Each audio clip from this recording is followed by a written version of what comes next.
Next, we move on to specification number 2. Now specification number 2 tells us to describe a double circulation as a system in which blood passes through the heart twice for each complete circuit.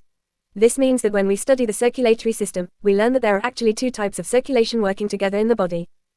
One type is the single circulatory system, and the other is the double circulatory system.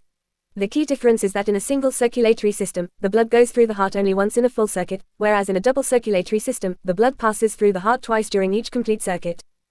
When we examine the single circulatory system in the diagram, we see the system found in fish, where blood moves in one continuous loop. The diagram shows a two-chambered heart, an atrium and a ventricle, that pumps only deoxygenated blood. In the diagram, deoxygenated blood, shown in blue, enters the heart from the body's systemic capillaries. From here, the heart pumps this blood toward the gill capillaries. At the gills, as illustrated, gas exchange takes place and the blood becomes oxygenated, shown in red. The diagram then shows the oxygenated blood traveling through arteries to the systemic capillaries of the body, where oxygen is delivered to the tissues. After this, the blood becomes deoxygenated again and returns to the heart through veins, completing the single loop.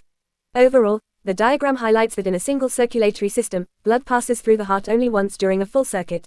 It clearly labels the path: deoxygenated blood moving from the two-chambered heart to the gills, oxygenation at the gills, oxygen-rich blood flowing to the body, and deoxygenated blood returning to the heart. So, when we look at the single circulatory system, especially as seen in fish, we notice that the blood makes only one full pass through the heart during a complete circuit of the body. In this system, blood is pumped from the heart directly to the gills, where it becomes oxygenated. From the gills, the oxygen-rich blood moves straight to the rest of the body, delivering oxygen and nutrients to the tissues. Once the blood has circulated through the body, it returns to the heart to start the cycle again.